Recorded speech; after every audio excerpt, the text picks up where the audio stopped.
So once you let me be a stay-home father, I'll do that full time regardless, and not just for emergency situations.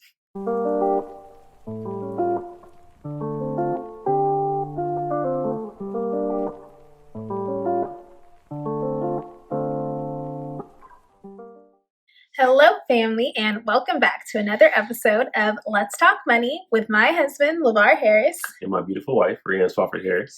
We're here to start the conversations in and around topics of finance that we feel we should all be having, with the hopes that you'll find the language you need here to continue the conversations in your own homes. So, let's talk money. So the topic for this week that I want to kind of touch on was defensive finances. I don't think I've heard that term before, actually. But now the jersey, it makes sense. Good old Dame Miller. Especially given all that's going on in the world right now, I definitely think it's a very important topic to touch on. Again, no one can kind of plan for the future to a certain extent or know what's going to occur, obviously. So it's definitely good to have a good defensive strategy in terms of your finances so you can be prepared for any kind of rainy day or, again, kind of expecting the unexpected. So what are defensive finances? So defensive is more so an approach you'll take. So again, building like an emergency reserve, also having like, of course, the savings account is going to be very important. Opportunistic investment stashes kind of sit on the side, and also an emergency skill set. I feel like it's something that people oftentimes overlook. Oh, okay. Got it. Cool. So again, the offensive approach is more so going to be like investing, spending, splurging, making it rain. We want to focus on the defensive side of things this time, especially when we're not going anywhere. Got it. So the first thing is having an emergency reserve, which I recommend to every single human being on this planet, regardless of your income or status. So emergency reserves, to give you a quick definition, is pretty much 6 months of household expenses saved in some kind of account. So that way you can always pull from it. Worst case scenario, if you or your spouse loses their job, you can, of course, have that stash to provide income for at least 6 months, because hopefully you'll be able to find some other means of a new job or income coming in that 6 month duration time. Right. And by household expenses, you mean the actual rent or mortgage you're paying, all of the utilities, the groceries, gas, water. Okay. So it takes kind of discipline, because you want to, of course, sit down and see how much you're actually spending every single month. So obviously you need to be more aware of that for you to achieve that 6 month goal. Yeah. But once you do, of course, definitely that's the goal. And do you recommend including only necessities or things like your cable, your Netflix as well? So I think it's definitely, so you don't want to be miserable. So I don't think you should over save to the point where you're like living lavishly, because then there's a sweet spot where you'll actually be losing money. Of course, that money can be doing more offensive things, but again, from a defensive approach, I would say make yourself comfortable to a certain extent. So a comfortable 6 months reserve. Correct. Don't starve yourself, but at the same time, don't over save. Okay. That actually reminds me of how aggressive we were initially when we first moved to the Bay Area. Our expenses definitely went up. But before we started saving for anything else, whether it was, completing my student loan balance or saving for a home deposit or just like vacations, what have you, we were like very strict about getting our 6 month reserve in place so that we weren't reliant on either of our jobs. So if anything happened, we would be okay.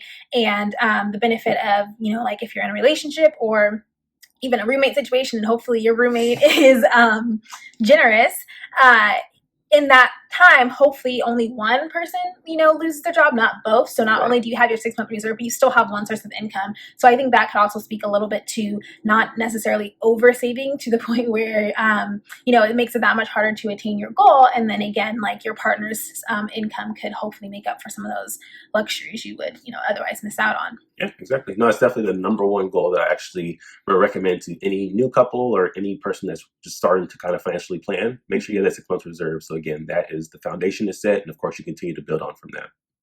Got it. So another very impactful defensive tactic or account that you can establish is, of course, the savings account, which many times people are very familiar with, but we're talking specifically for emergency savings. So you can have multiple savings accounts, of course, if you want to save for a vacation or for a car, but we're talking about something that's separate from the emergency reserve. Emergency reserve is going to be kind of stashed away that you hopefully never have to touch, hopefully never have that complete situation where both people lose their jobs. Yeah. But focusing solely on an emergency situation where you have a flat tire, a leaky roof, or even if you're like owning other kind of assets like investment properties, having money that you can pull from and not have to touch anything. Like for maintenance, like plumbing. Yeah. Correct. Yeah, exactly. Okay. So I know that, that may seem difficult to have an emergency reserve that is reserved for like very specific reason. And you're just like looking at this money in this account, right? And you feel like your job is really stable and like, why should I have all this 6 months stored away? And it might be tempting, especially when you're trying to build other savings account on top of that. We're not going to like lie and say that, this is such an easy thing to do. It does take a lot of discipline, right? For us, the way our relationship kind of works and how we handle finances is LeVar is more prone to kind of have the cushion in his account where we can pull from in emergency situations where, someone's car window gets smashed or like, there's just little things that come up that you don't account for in your monthly spreadsheets and how you balance your expenses.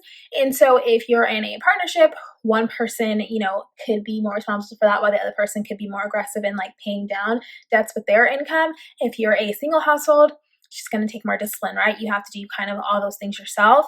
Maybe you might not have a 6-month reserve, but maybe you might do a 3-month reserve so that you can work on your emergency savings. And then when you get like a solid, I don't know, $500 to $1,000 in your emergency savings, then maybe you want to go back and build your reserve up, right? Until you get to that 6 months. And then from there, you can decide like, okay, maybe I'll do my vacation savings account or my car savings account, what have you. But you want to take care of your defensive needs first because you don't want to ever be unprepared, right? So next up, we have the opportunistic investment stash. All right. Tell me more. So this is pretty much going to be a stash of money that you have that's pretty much prepared for any kind of investment opportunity that you can jump on. So that way you don't have to move it from your checkings and savings, as Kevin Hart always says, to take advantage of the opportunity. Opportunities and investments are always all about timing. So you don't want to be that person where you miss something great because you had to either sell something or just kind of try to provide that liquidity when you needed it. All my friends know I'm a big advocate of this. Anytime they have any kind of opportunity, they know they can come to myself to kind of provide that. And I think that's definitely a very key thing. So I don't recommend just having it sitting like in a no interest bearing account. So I do have it in more so like some stable stock market investments. So that way it's called having a low beta, meaning there's not much fluctuation, excuse me. So that way, again, I can sell it within 24 hours. So the goal is to have money that's available within 24 to 48 hours. So an example of time-sensitive investment opportunities would be like, say, for example, a stock market situation where something may be IPO'd or just released a new product. You don't want to have to wait to get money into that stock before it runs up. What kind of other examples do you think you can come to mind? I was thinking about in real estate, like a short sale or an auction, like that's an opportunity to get into a house for, a super small percentage of what it's actually worth, and you wouldn't want to miss that opportunity because the investors are always ready. So without question, that's another good point. So investors always have cash ready available to hop on opportunities, and even not just houses, cars. I mean, auctions have a lot of different items that you can definitely take advantage of and sell for much higher value. So pennies on the dollar is what they say. Yeah, exactly. So next is an emergency skill set, which I think is an area that people greatly overlook. Okay. Do you have an idea what I mean by emergency skill set? Like something you're good at and like a skill set. Yeah, something you're good at, you can do. You can make money off of it, but I'm assuming it's not what you do currently professionally, to make a living, right? For sure. A backup plan? It potentially could be, but yeah, so this is more so a situation if you were to lose your job, then it is something that you can fall back on and has some kind of skill, trade, or talent that can provide some kind of income, again, while you're in between jobs, assuming that you or your spouse end up losing it. Okay. So I'm curious, what do you think your emergency skill set would be? Well, so that's kind of hard because I do have a professional degree, so a part of me assumes I would just, get a job in the same field. But if for some reason my industry, wasn't doing well, well, with the doctorate, I think I could always fall back on teaching. I might not be ever a tenured professor at, a known university, but I can always go to like a community college or something, right? Like I'm pretty sure I can do that. And like you said, we were going to say, if I did fall in love with it, I could work my way up because obviously like I don't expect people to just give me an opportunity at the top. So yeah, I think I would go into teaching. And what about yourself? What is your emergency skill set? So I would be an Uber driver.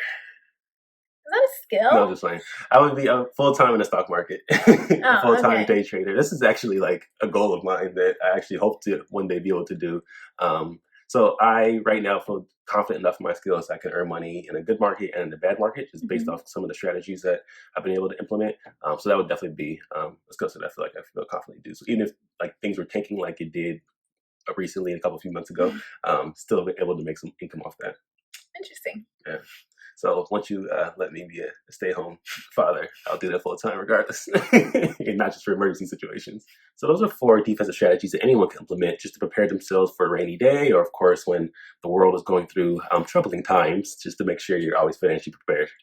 Right. And if you have any other defenses that you implement that you want to share with us and others, please let us know in the comments. We'd love to hear from you. Definitely. Or just let us know if these are some of the things that you are already doing or never thought of doing and that you will start. We'd love to hear that as well. Be sure to like, comment, subscribe, all the things if you enjoyed this. We upload weekly and we can't wait to be back soon. Till next time, fam.